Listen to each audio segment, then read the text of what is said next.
We all are ready for our new chapter, and the name of chapter is 12th में था consignment. This is a very new chapter for all of us. BCom में था, तो जो 12th है उनके लिए बिल्कुल नया चैप्टर है, राइट?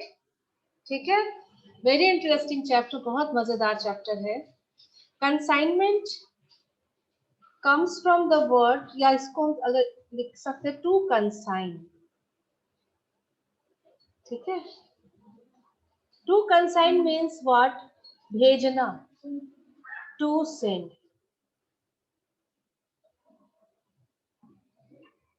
ठीक है, टू सेंड, क्या भेजा जाएगा? गुड्स बाय वन पर्सन, से mister A. A is sending goods to B. Purpose, purpose क्या, क्यों भेज रहा है ए गुड्स बी को? ताकि बी ए के बिहाफ में उसे बेचे. ए कौन है? A is owner of goods. ठीक है, जस्ट अ मिनट. ए कौन है? A is the owner of the goods. B कौन है? बी, अभी हमने उसको होल्डर ऑफ गुड्स बोल सकते. गुड्स किसके पास रहेगा? बी के पास रहेगा. होल्डर बोल सकते हो, कीपर बोल सकते हो, राइट? ए कौन है? ए अपने गुड्स को, जिसका वो मालिक है, किसी और को भेज रहा है. पर्पस, ताकि तुम मेरे गुड्स को मेरे बिहाफ में बेचो. तो ए कौन है? प्रिंसिपल. और बी कौन है उसका? ठीक है, और आगे चलते हैं. इस चैप्टर में हम ए को क्या कहलाते हैं? One who sends, known as consignor. A कौन है? कंसाइनर है. बी उसका agent, will known as consignor. Goods किसका है? ए का है. बिजनेस किसका है? गुड्स किसका बिक रहा है? Who is selling the goods? Actually A बेच रहा है, बी के हाथों से बिक रहा है, लेकिन बिक किसका गुड्स रहा है? A is the owner. तो हु विल अर्न प्रॉफिट और लॉस किसका होगा? ए का होगा. कुछ भी प्रॉफिट होगा वो ए को बिलोंग करेगा, कुछ भी लॉस होगा वो ए को बिलोंग करेगा. गुड्स से रिलेटेड एक्सपेंसेस, अगर आप प्रॉफिट निकालोगे तो प्रॉफिट के पहले दो चीजें आएंगी as usual. There must be sale और इनकम. इनकम होना चाहिए, बिजनेस है, राइट? और उसके बाद एक्सपेंसेस होना चाहिए. ठीक है, ये एक्सपेंसेस कौन करेगा? ए भी कर सकता है, बी भी कर सकता है. ये इनकम ए भी अर्न कर सकता है, बी भी अर्न कर सकता है. लेकिन कोई भी अर्न करे, इनकम है किसका? रिपोर्टिंग किसको करा जाएगा? B is selling goods on behalf of A. तो बी जो भी अर्न कर रहा है वो उसके पॉकेट में नहीं जाएगा, वो किसका रहेगा? ए का रहेगा. सिमिलरली एक्सपेंसेस कौन करेगा? ए भी करेगा, बी भी करेगा. But all expenses will be charged on, किसके सर पे जाएगा? ए के सर पे जाएगा. ठीक है, and so whatever is the profit or loss, that also belongs to A only. ठीक है, सारे इनकम ए के रहेंगे, चाहे वो बी के पॉकेट में आए चाहे ए के पॉकेट में आए. सारे खर्चे ए के रहेंगे, चाहे बी करे चाहे ए करे. क्लियर हो रहा है? सो प्रॉफिट या लॉस जो भी होना है वो किसका रहेगा? ए का ही रहने वाला है, राइट ना? तो बी का क्या इसमें इंटरेस्ट है? बी क्यों इतना काम कर रहा है? बी को क्या मिलेगा? B is an agent. Agent works for commission. Yes, commission. And he may also get salary, agree, but generally he will work for commission. ठीक है, तो बी का इंटरेस्ट सिर्फ और सिर्फ कमीशन का है. क्लियर हो गया? क्या चीज क्लियर हुआ? Number one, who is owner? Goods किसका है, ए का, बिजनेस किसका है, ए का है, कंसाइनर का है, तो सारा प्रॉफिट लॉस खर्चे इनकम सब उसी के होंगे। बी का इंटरेस्ट सिर्फ और सिर्फ किसी और का गुड्स बेच रहा है तो उसे कमीशन मिलेगा, ठीक है ना। अब देखते हैं ये बिजनेस, एक छोटा सा एग्जांपल लेते हैं। A is running a business,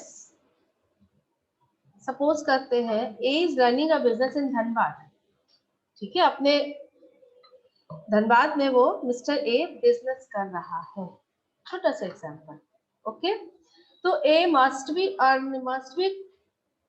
purchasing, और अगर इसका रनिंग बिजनेस है तो इसका ओपनिंग स्टॉक कुछ ना कुछ जरूर होगा, कुछ वो गुड्स खरीद रहा है, कुछ वो गुड्स बेच रहा है धनबाद में ही, और कुछ ना कुछ उसका क्या होगा, क्लोजिंग स्टॉक भी होगा। अभी तक कोई एजेंट नहीं रखा है, इस तरीके से वो ट्रेडिंग पीएल बना रहा होगा अपना। सपोज करते हैं इसके पास 1000 साइकिल्स है, ट्राईसाइकिल, बच्चों की साइकिल में वो बिजनेस कर रहा है। 1000 pieces of tricycle he is owing, per cycle is of ₹500। 1000 piece है तो कितना हो गया, 5 में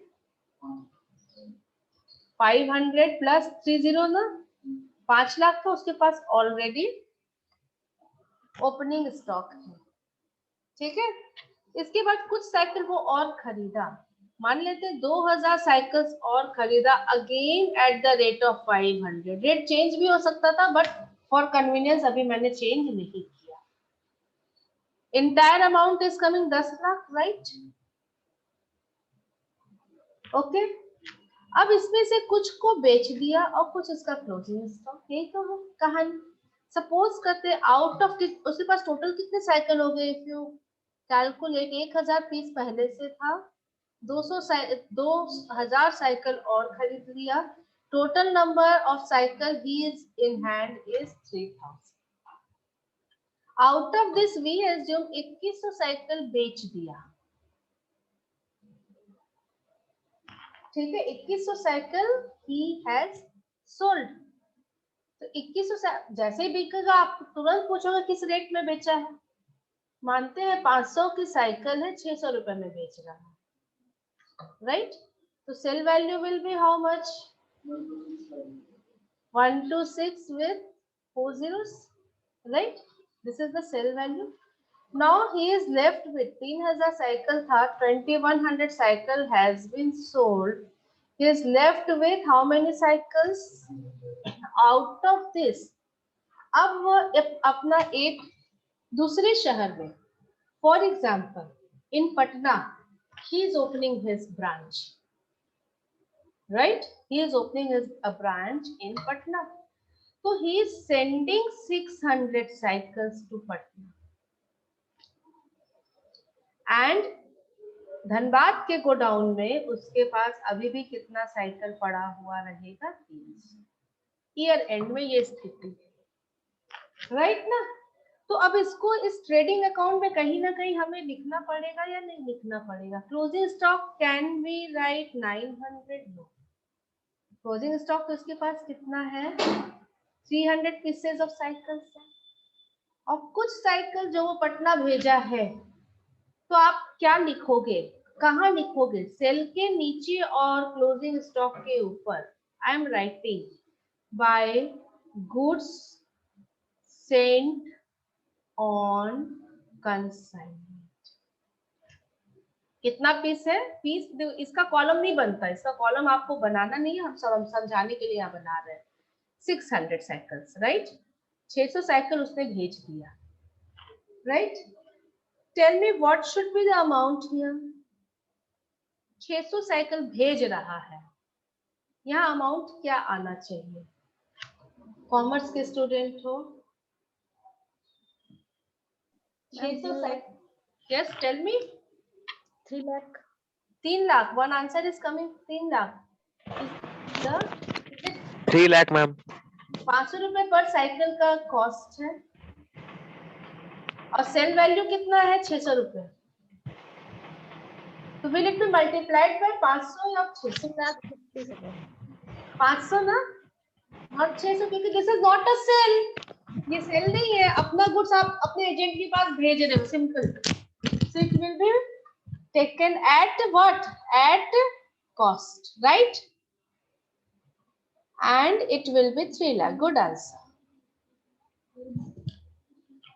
ठीक है, थोड़ा सा हम आपको कंफ्यूज करने की कोशिश की, लेकिन आप कंफ्यूज नहीं हुए, you are very clear. Clear है ना आपको?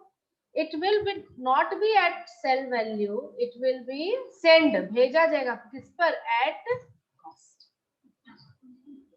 यस, ठीक है। And now the last is closing stock. ये 300 पीस बच गए हैं क्लोजिंग स्टॉक, इसको कितना पर आप वैल्यू करोगे?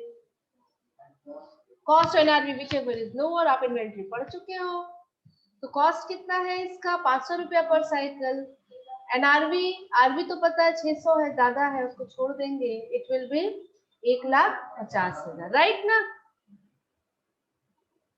और इस तरीके से ए आगे बढ़ जाएगा, उसका जीपी निकलेगा, right, to GP whatever is coming, कितना, 12,60,000, 3 लाख और कितना, 12, 13, 14, 15, 16, 17,10,000 आ रहा है क्या? 17,10,000 में 15 लाख अगर लेस कर दे तो 2,10,000, इतना आना ही था। कैसे पता है कितना बेचा है? 2100 साइकिल, और हर साइकिल पर कितना कमाया है ना, हर साइकिल पर 100 रुपया कमाया है, और कितना साइकिल बेचा, 21,000, और कोई दूसरे खर्च नहीं, डायरेक्ट एक्सपेंसेस और नहीं है, तो ये प्रॉफिट आया। ठीक है।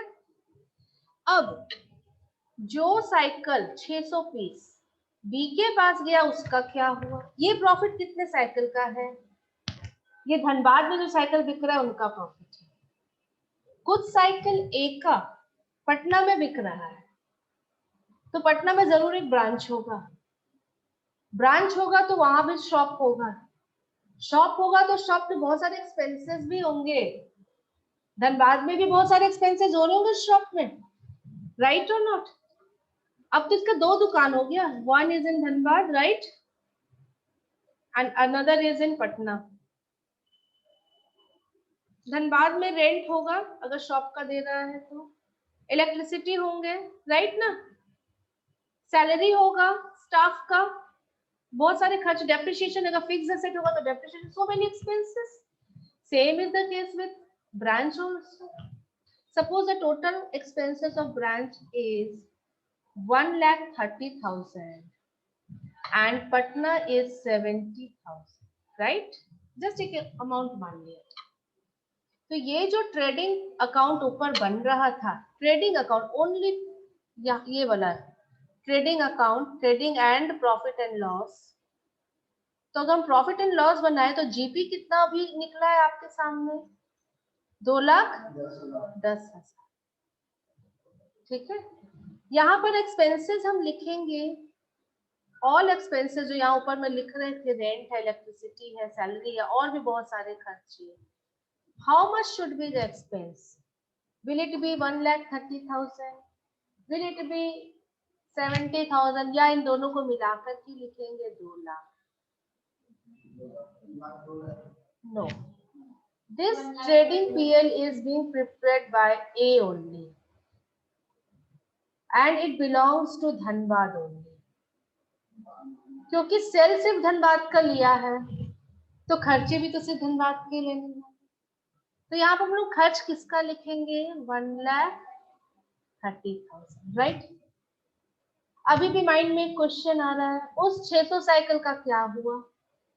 इस 600 साइकिल जो पटना भेजा गया है उसमें से कुछ बिका होगा, और कुछ वहां भी तो क्लोजिंग स्टॉक बच गया होगा, जरूर बचा होगा, वहां के खर्चे भी हुए होंगे, तो खर्च तो यहाँ पर दिख रहा है 70%, इनका वहां प्रॉफिट क्या हुआ होगा? Profit is not only bothered for Dhanbad, he is also thinking for Patna profit और loss, whatever he has earned there, right और नॉट।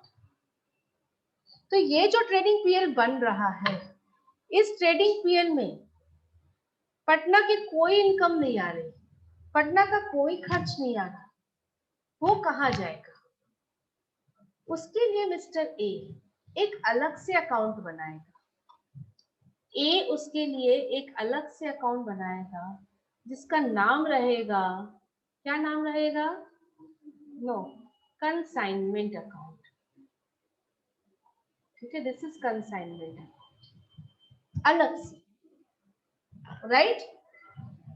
कैसे बनाएगा, क्या बनाएगा, ये हमें सीखना है। लेकिन ये समझ में आया कि mister A DL account maintain कर रहा है, एक वो अपना ओरिजिनल बिजनेस जो धनबाद में कर रहा है उसके लिए ट्रेडिंग पीएल जैसे आम बिजनेसमैन बनाते हैं, आम ट्रेडर्स बनाते हैं, जनरली बनता है, वैसे ही वो भी बना रहा है trading and PL account for his main business और एचओ हेड ऑफिस।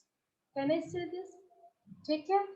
और वो एक अगला बनाएगा ब्रांच के लिए कंसाइनमेंट अकाउंट। कंसाइनमेंट अकाउंट अभी हम लोग फॉर्मेट देखेंगे, अभी तो सिर्फ कहानी सुनना है। यहाँ पर टोटल गुड्स कितना आया? तो 600 पीस चला था, 600 पीस गुड्स आया। किस रेट पे आया? 500 के रेट पर आया। कितना हो गया टोटल? इज 3 लाख। अब मानते हैं इस आउट ऑफ 600 400 बिक गया पटना में और 200 अभी भी वहां बचा हुआ है, तो बाय सेल लिखेंगे ना, बिल्कुल भी ट्रेडिंग पीएल की तरह, लेकिन बन रहा है पटना के लिए। कितना पीस बेचेंगे? 400। कितने में बिका? तो हो सकता है वहां पर धनबाद में 600 में बिक रहा है, वहां रेट अलग भी हो सकता है। देयर कुड बी 700 और 550, it may change. So this is 2,80,000। जो बच गया क्लोजिंग स्टॉक लिखना चाहिए, नहीं लिखना चाहिए? कितना पीस? 200। चलो इसको अभी 500 ही रखते हैं, इसका कैलकुलेशन हम लोग थोड़ी देर में सीखेंगे। पर हेड कॉस्ट पर, ठीक है, 1 लाख, राइट? तो अब जीपी निकल गया ना, और जीपी क्यों निकाले? वहां कंसाइनमेंट अकाउंट जीपी और एनपी को मिला करके अदर एक्सपेंसेस भी था वहां पर। कितना हम लोगों ने लिया था? 70,000, राइट? पटना के खर्चे खर्च साइड में डाल दिया। टोटल दिस इज कमिंग 3,80,000 और 3,70,000। So to profit on consign, this is not GP, profit on consignment amounted to 10,000। छोटा सा एक अकाउंट बना लिया अलग से। कहाँ का प्रॉफिट बताएगा? ये ब्रांच का, पटना का।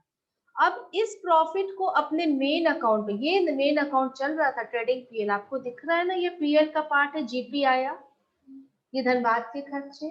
अच्छा, प्रॉफिट किस साइड लिखता है आप बताओ तो? ये डेबिट और क्रेडिट है। अगर कहीं से एक्स्ट्रा प्रॉफिट होता है तो आप डेबिट साइड लिखोगे कि क्रेडिट साइड लिखोगे? All profit has credit balance, तो बाय कंसाइनमेंट अकाउंट लिख सकते हैं, वहां का प्रॉफिट यहाँ ट्रांसफर कर दिया, प्रॉफिट ऑन कंसाइनमेंट 10 के साथ हो गया ना। पटना का सारा यहीं पर हौच पौच नहीं करके पटना के लिए एक अलग से छोटा सा अकाउंट खोल दिया गया, नोन एज कंसाइनमेंट अकाउंट, और इसे यहाँ लिख दिया। अब आप जान सकते हो इसकी टोटल प्रॉफिट कितनी होगी? 2,20,000। Total profit, net profit is coming 90,000। हो गया ना। अब इस प्रॉफिट में धनबाद का भी प्रॉफिट है और पटना का भी प्रॉफिट। क्लियर हुआ? ठीक है। तो ये हमारा जो कंसाइनर है मिस्टर ए द कंसाइनर, अपना एक ब्रांच खोला है पटना में बी के साथ, एक ब्रांच वो कहीं और भी खोल सकता है, मे बी एट रांची, सी के साथ। he may open one another branch in somewhere else, suppose we take in Kolkata with Mr. K। ठीक है, क्या हो सकता है? यस, जैसे जैसे बिजनेस बढ़ेगा आप अपना ब्रांचेस बढ़ाए जा रहे हो। तो अब इस केस में कंसाइनमेंट अकाउंट 3 बनेगा ना। अब देखो ये 4 अकाउंट मेंटेन करेगा, एक तो ट्रेडिंग पीएल अपना करेगा ही जो धनबाद का है, राइट? दूसरा करेगा कंसाइनमेंट अकाउंट बी के साथ, सी के साथ, के साथ। तो क्या लिखेगा? कंसाइनमेंट अकाउंट नहीं लिखे, consignment with B, B's account, ऐसे consignment with C's account, consignment with K's account. और इनमें सपोज इसमें 10,000 का प्रॉफिट हुआ, इसमें 25,000 का प्रॉफिट हुआ और इसमें 5,000 का नुकसान हुआ, हो सकता है। और इन सबको वो कहाँ इनकॉर्पोरेट करेगा? अपने ट्रेडिंग पीएल में। जो प्रॉफिट हुआ वो पीएल के क्रेडिट साइड लिख देगा और जो नुकसान हुआ वो पीएल के डेबिट साइड। तो इस केस में इसके ट्रेडिंग पीएल का नाम थोड़ा सा बदल जाता है, इसके आगे एक वर्ड लग जाता है जनरल, ठीक है, क्योंकि ये एक ऑल पर्पस ट्रेडिंग पीएल बन रहा है। इसमें सिर्फ धनबाद का ही प्रॉफिट नहीं दिखेगा, इसमें अल्टीमेटली फुल बिजनेस का प्रॉफिट एंड लॉस दिखेगा। तो इसको हम लोग क्या इस चैप्टर में क्या बोला जाएगा? General trading and profit and loss. जब ये वर्ड यूज करें तो आप मान लो कि वो अपना ओरिजिनल या कंपाइल्ड मतलब इसमें सबों की प्रॉफिट या सबों का लॉस इंक्लूड किया जाएगा एट लास्ट। क्लियर है? ओके। तो अब हमें क्या बनाना है एज ए स्टूडेंट, क्या पूछा जाएगा एग्जाम में? तो जनरल ट्रेडिंग पीएल नहीं आएगा बनाने, ठीक है। ये टर्म यूज कर सकता है, जनरल ट्रेडिंग पीएल ये टर्म यूज कर सकता है। तो आपको समझ जाना है कि इसका टोटल प्रॉफिट एंड लॉस आपको बनाने क्या देगा? आपको बनाने देगा, अब अपने पास दो पार्टी हो गए, कौन कौन हो गए? कंसाइनर है, ठीक है, और एक कौन हो गया? अब देखो, कंसाइनी गुड्स भेजता है, नंबर 1। अब स्टेप बाय स्टेप देखो, he sends the goods, consignor sends the goods और ये रिसीव करेंगे। तो इसका रिकॉर्ड दोनों तो रखेंगे ना, एक गुड्स भेज रहा है और एक गुड्स रख रहा है, ठीक है।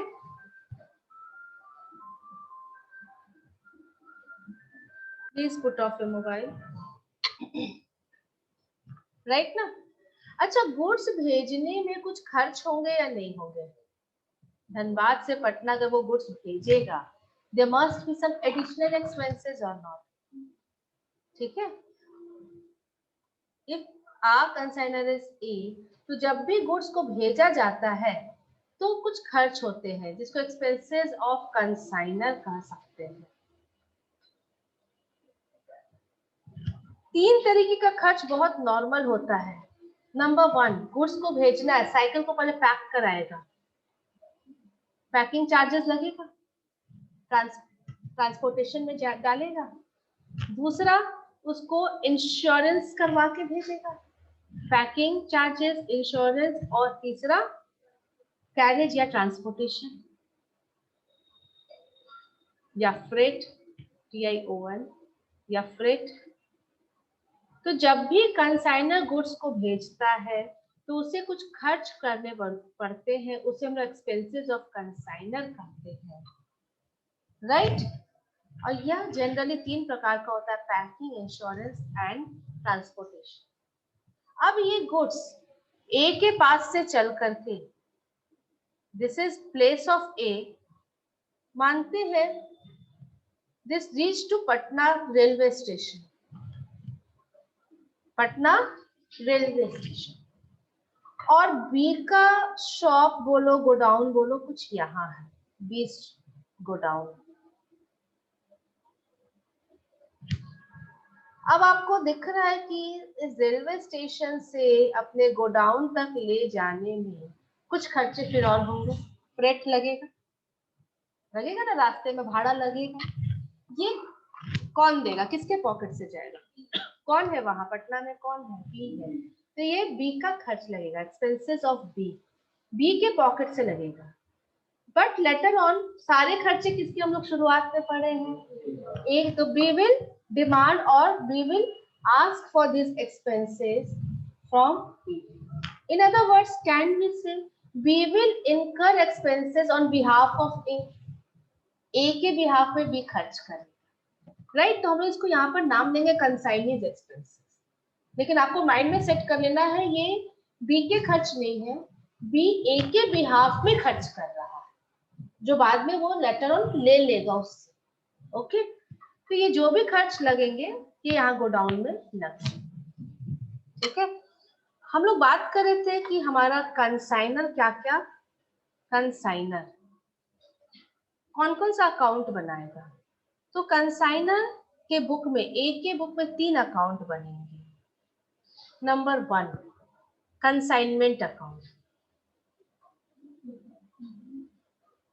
दूसरा बी के पास गुड्स गया, बी ने खर्च किया, बी फिर उन गुड्स को बेच के इनकम भी अर्न करेगा ए के लिए, तो कहीं ना कहीं बी के साथ सेटलमेंट होगा बाद में।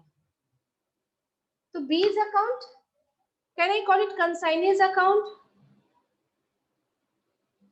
कंसाइनीज अकाउंट बनाएगा। और तीसरा एक छोटा सा अकाउंट बनाएगा, goods sent on consignment account. Consignor ये 3 अकाउंट बनाएगा अपनी बुक्स, ठीक है। कंसाइनी क्या कोई एंट्री करेगा? कंसाइनी को भी तो रिकॉर्ड रखना पड़ेगा, किसी और का गुड्स आ रहा है, किसी और के लिए खर्च कर रहा है, किसी और के लिए कमा रहा है। तो कंसाइनी सिर्फ एक अकाउंट बनाता है, कंसाइनर्स अकाउंट, एज अकाउंट अपने बुक में बनाएगा फॉर सेटलमेंट, ठीक है। कंसाइनमेंट अकाउंट का पर्पस क्या है?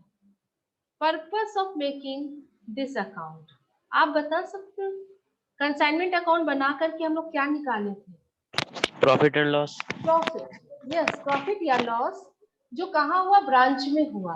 तो purpose of drafting this account to know the result that is profit और लॉस।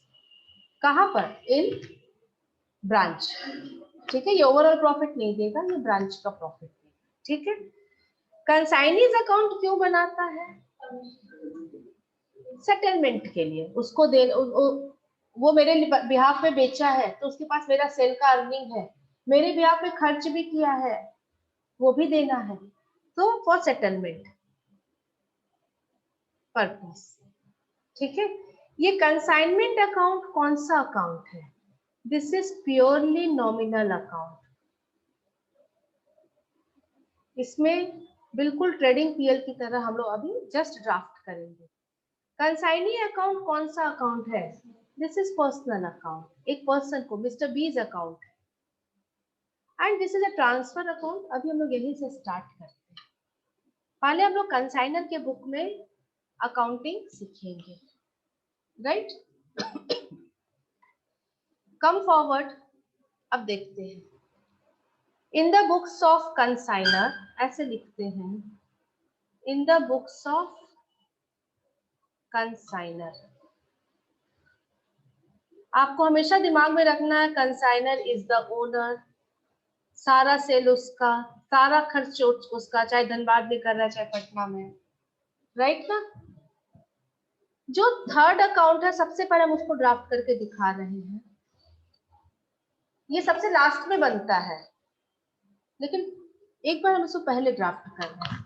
अभी हम लोगों ने जनरल ट्रेडिंग पीएल देखा था, कौन सा अकाउंट देखा था? General trading and profit and loss account. ये कौन बनाता है? कंसाइनर की बुक की बात कर रहे हैं।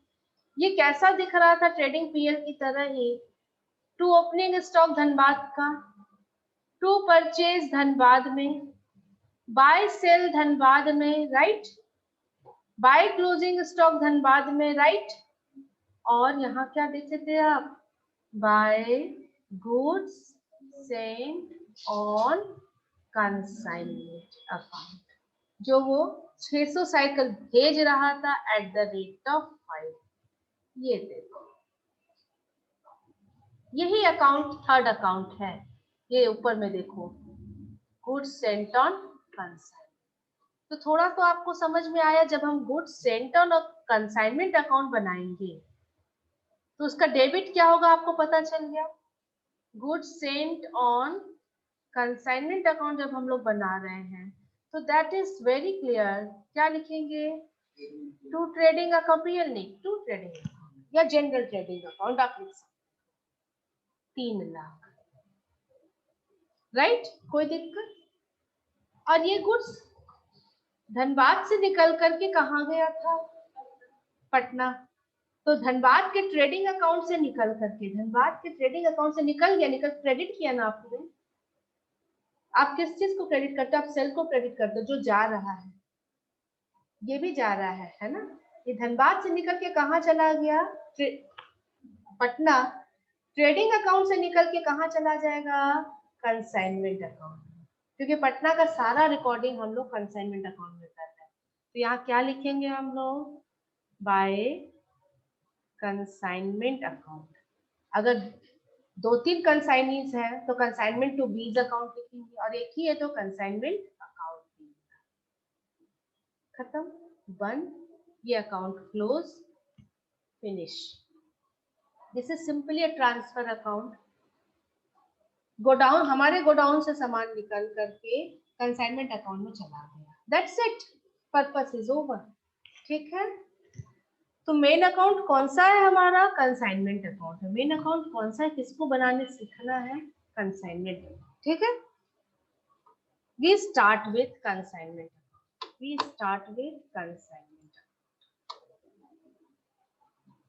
जो फर्स्ट अकाउंट रहेगा आपका, ऑलवेज जब भी आप कंसाइनमेंट अकाउंट बनाओगे, कंसाइनमेंट चैप्टर में आओगे, आपको यही अकाउंट बनाना पड़ेगा in the books of consignor. कौन सा अकाउंट हम लोग ड्राफ्ट करने जा रहे हैं? कंसाइनमेंट। ये एक नॉमिनल अकाउंट है, ये एक mini profit and loss account है।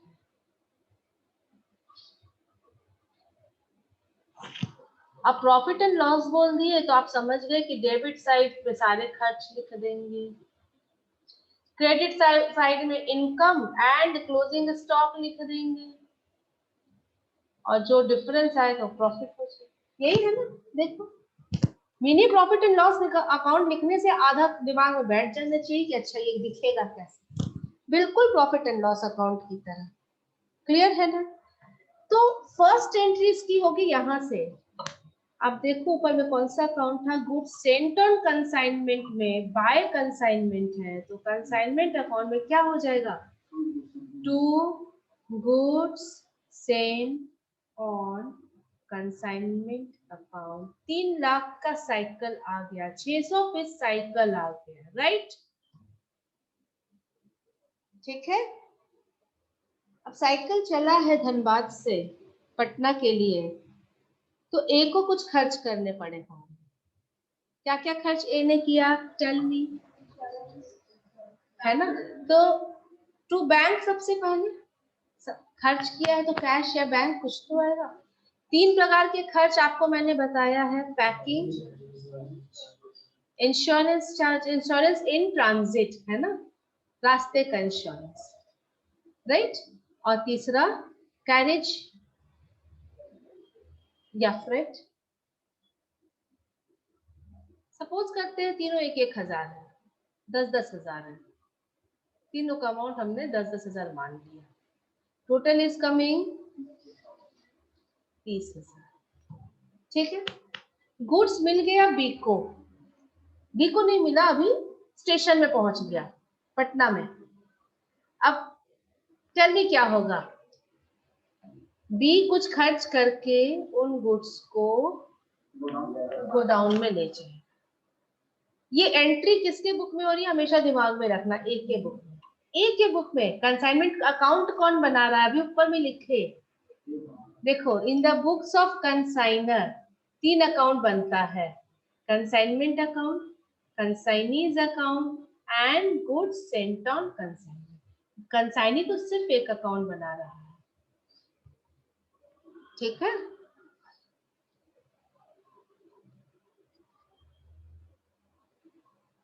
जब कंसाइनर कंसाइनी को गुड्स भेजता है, जब consignor, this is A, B को गुड्स भेजता है, सारा एंट्री यही कर रहा है, सारा रिकॉर्डिंग यही कर रहा है। जैसे ही गुड्स गया, ए खर्च भी कर रहा है। जब गुड्स भेजा तो जर्नल क्या हुआ? जब गुड्स भेजा, अभी मैंने लेजर डायरेक्ट आपको बता दिया, जब गुड्स भेजा तो जर्नल क्या होगा? Can you tell me?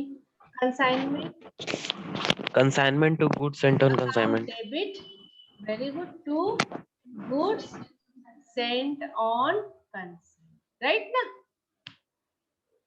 Second, जब ए खर्च कर रहा है भेजने में तो क्या होगा? तो ए के लिए टू बैंक, ए के पॉकेट से पैसा गया। डेबिट किसको करेगा? हर खर्च के लिए कंसाइनमेंट डेबिट होगा, कंसाइनमेंट अकाउंट टू बैंक, हर खर्च के लिए।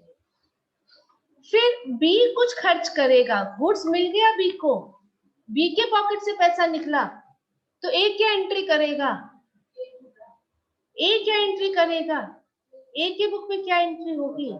अगेन हम अभी जस्ट बोले कि हर खर्च के लिए कंसाइनमेंट अकाउंट डेबिट होगा, अपने खर्च के लिए कंसाइनमेंट टू बैंक, लेकिन इसमें ए के पॉकेट से पैसा नहीं निकला, बी के पॉकेट से पैसा निकला, तो बी एक क्रेडिटर बन गया, बी को लेटर ऑन देना पड़ेगा, A will give, A will reimburse. Can I call it reimburse? Reimburse मतलब बाद में देगा। अगर आप मेरे बिहाफ पे कुछ खर्च कर रहे हो और बाद में हम आपको वो पैसा देते हैं, तो that is known as reimbursement, right ना। तो entry will be consignment to B. कहने का मतलब खुद खर्च करता है तो कंसाइनमेंट टू बैंक, बी खर्च करता है तो कंसाइनमेंट टू, राइट। हर खर्च के लिए कंसाइनमेंट डेबिट होगा। आते हैं यहाँ पर पहला एंट्री गुड्स का, consignment account debit to goods sent on consignment. दूसरा ए जो खर्च कर रहा है consignment account debit to bank, और बी जो खर्च कर रहा है वहां स्टेशन से अपने शॉप में ले गया या अपने गोडाउन में ले गया, टू बीज एक्सपेंसेस, या टू बी ऐसे नहीं लिखेंगे, to B dash expenses better है, टू बी डैश एक्सपेंसेस, ठीक है। बी के खर्चे वो भी बहुत सारे हो सकते हैं। कैसे बहुत सारे हो सकते हैं, थोड़ा सा फिर से हम लोग देखते हैं, ड्राफ्ट करते हैं। ए ने गुड्स भेजा, स्टेशन पर मिला बी को, बी वहां से उसको फ्रेट पे करके गोडाउन में ले गया और यहाँ पर रैक्स में, this is the godown, racks में यहाँ पर रख दिया।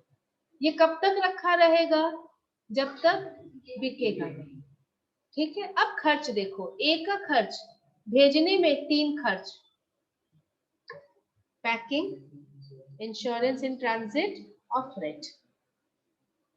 यहाँ इसको ले जाने में एक खर्च known as freight, known as unloading, unload करा रहा है ना, अनलोडिंग चार्जेस।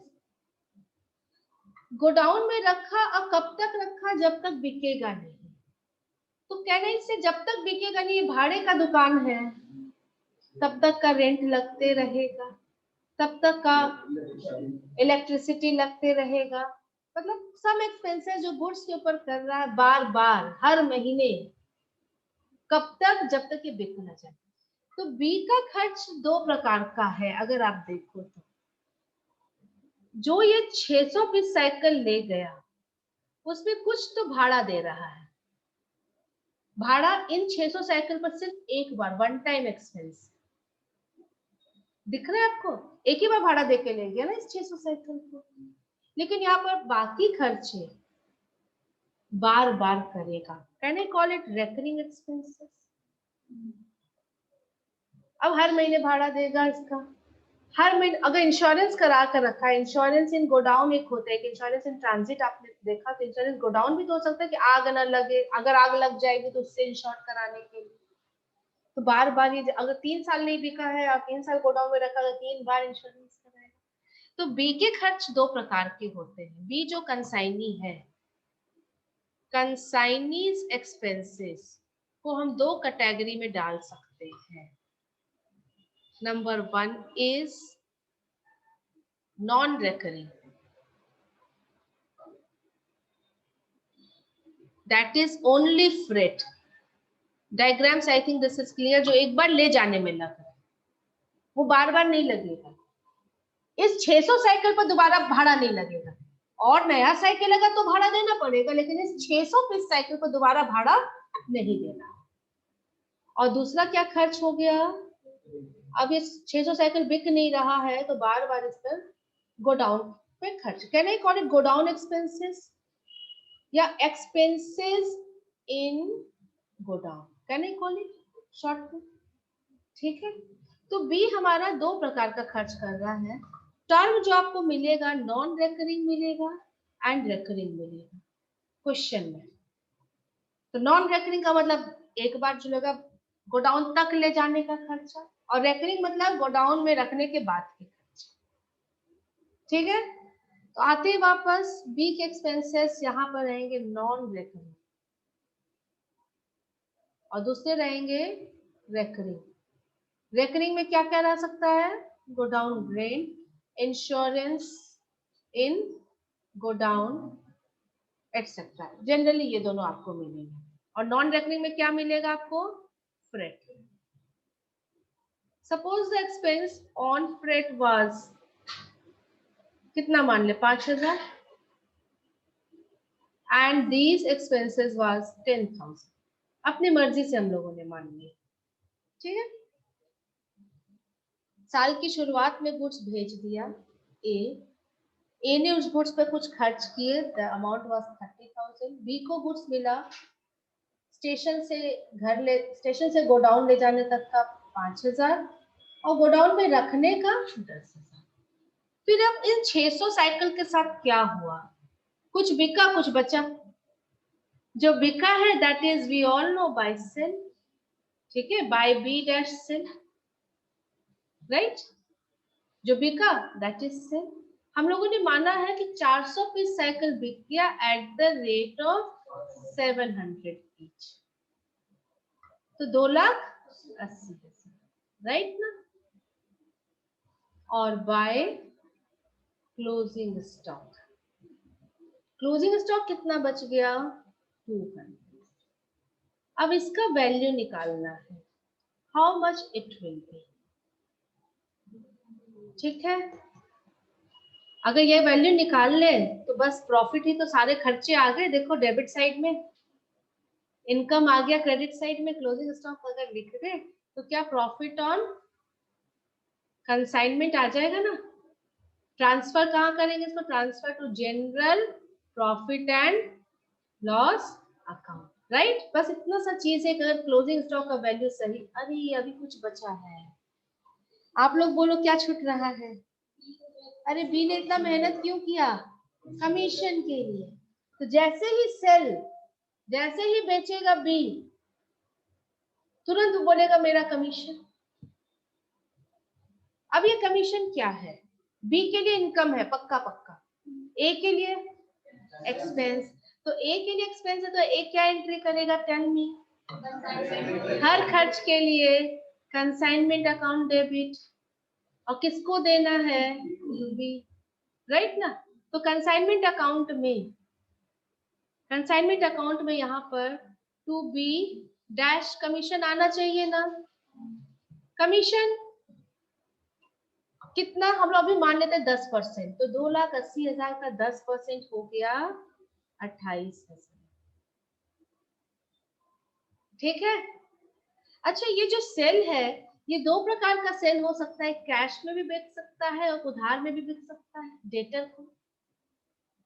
अब अगर उधार में बिकेगा तो बैड डेट भी हो सकता है। तो अगर बैड डेट हुआ बाई चांस, सपोज करते 2,000 रुपया बैड डेट हो ही गया, तो वो किसका खर्च है? ए का या बी का? किसका नुकसान है? ए का या बी का? वी ऑल नो ये ए का नुकसान है। क्यों ए का नुकसान? सारा नुकसान ए का है। तो अब इस नुकसान को फिर यहीं पर लिखा जाएगा। कैसे लिखेंगे? टू क्या जर्नल होगा? Consignment account debit to B, क्योंकि वो बी के थ्रू आया है, to B that is for bad debt, right ना। तो क्या आ जाएगा यहाँ पर? To B dash bad debt amounted to 2,000, right. ठीक है, ये पटना में बैड डेट हुआ है, धनबाद में नहीं। धनबाद में होता तो जनरल पीएल में जाता। क्लियर है ना? चलिए, अब इसके बाद क्लोजिंग स्टॉक का वैल्यू कर देंगे और प्रॉफिट और लॉस। तो क्लोजिंग स्टॉक का वैल्यू कैसे होता है? क्लोजिंग स्टॉक के लिए थोड़ा सा हम आपको रिकॉल कराएंगे।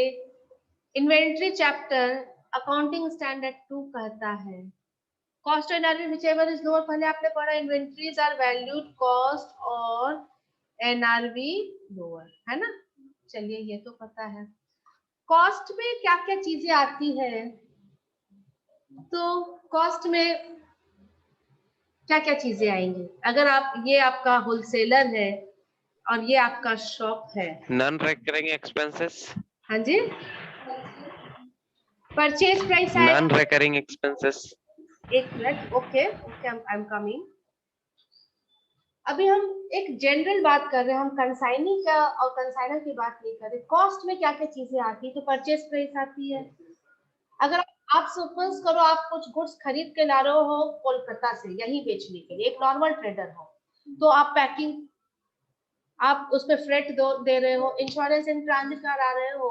कहने का मतलब हम लोग AS2 जब पढ़ रहे थे ये पढ़े थे कि गोडाउन तक माल आने में जो भी खर्च होता है वह कॉस्ट में ऐड हो जाता है।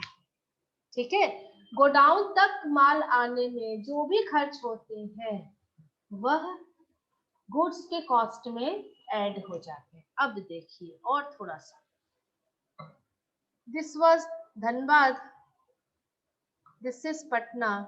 अब हम लोग कंसाइनमेंट बना रहे हैं। कंसाइनमेंट में गोडाउन कहाँ है? पटना में। यहाँ पर कॉस्ट पड़ रहा है 500 रुपया पर साइकिल, और यहाँ से यहाँ भेजने में 30,000 और खर्च हो रहे हैं 600 पीस साइकिल को भेजने में। 600 पीस साइकिल को भेजने में 30,000 रुपये और खर्च हो रहे हैं एक एक। तो क्या ये इसमें ऐड होने चाहिए या नहीं होने चाहिए? तो पर साइकिल कितना खर्च हो रहा है? 50 रुपया पर साइकिल ऐड कर देंगे या नहीं करेंगे? करना चाहिए। प्लस यहाँ से यहाँ घर ले जा रहा है, सॉरी गोडाउन ले जा रहा है, और यहाँ पर भी 5,000 रुपया खर्च कर रहा है 600 पीस साइकिल में। तो क्या ये ऐड होंगे या नहीं होंगे? यह भी ऐड होगा। तो इसका मतलब क्या क्लोजिंग स्टॉक का वैल्यूएशन करना पड़ेगा? यस, क्लोजिंग स्टॉक थोड़ा सा सीखना पड़ेगा, नया निकालना पड़ेगा, एक वैल्यूएशन ऑफ क्लोजिंग स्टॉक करना पड़ेगा, वैल्यूएशन ऑफ क्लोजिंग स्टॉक। इसमें क्या क्या चीजें आएंगी? नंबर 1, इसमें कॉस्ट आएगा। जैसे हमारा क्लोजिंग स्टॉक कितना है, कितना 200 है ना, 600 पीस साइकिल था जिसमें से 400 बिक गया, तो क्लोजिंग स्टॉक कितना बच रहा है? 200। तो closing stock is of 200 cycles, right. Cost कितना है? तो 200 का at the rate of rupees 500। Total cost is coming 1 lakh, right. Plus इसमें ऐड करेंगे क्या? एज एक्सपेंसेस, ए के खर्चे, कंसाइनर्स एक्सपेंसेस। कौन कौन से खर्च कंसाइनर के? कंसाइनर ने 3 खर्च किया, तीनों ऐड होंगे या कोई एक आध छूट जाएगा? नहीं जी, तीनों ऐड होंगे। क्यों? गोडाउन तक पहुंचने में जो भी खर्च हो रहा है वो इसमें ऐड होगा। तो 10,000 10,000 10,000, the whole is coming 30,000, right ना? नो, क्या सही लिख रहे हैं? 30,000 उसने खर्च किए हैं कितने पीस साइकिल पर? 600 पीस साइकिल पर, डिवाइडेड बाय 600, राइट। तो 200 पीस पर कितना? 200 is our closing stock, right ना। 200 पर कितना? Getting it? आ रहा है 10,000 शायद, है ना। प्लस क्या बी के खर्चे ऐड होंगे? तो बी ने कितना खर्च किया? तो बी ने 2 प्रकार का खर्च किया है, एक रेकरिंग है, एक नॉन रेकरिंग। एक गोडाउन तक लाने का खर्च था शायद 5,000, और एक गोडाउन में रखने के बाद का खर्च था 10,000। तो क्या दोनों ऐड हो जाएंगे क्लोजिंग स्टॉक के वैल्यूएशन में? नहीं, AS2 कहता है गोडाउन तक लाने के कॉस्ट ही इन्वेंट्री के कॉस्ट में ऐड होते हैं। तो ये 10,000 बिल्कुल इग्नोर किया जाएगा। We will take only this 5,000। अब थोड़ा सा कैलकुलेशन करके इसको 6,000 कर देते हैं, ठीक है। तो 6,000 रुपया वो खर्च कर रहा है कितने पीस ऑफ साइकिल पर? 600 पर। और क्लोजिंग स्टॉक में कितना बचा है? 200। क्या ये कैलकुलेशन छोटा सा समझ में आ रहा है? ये 6,000 हम 200 से ऊपर क्यों निकाल रहे हैं? क्योंकि क्लोजिंग स्टॉक 200 है। Closing stock is only like just a minute, ये ऑफ हो जाएगी। खोलो आप।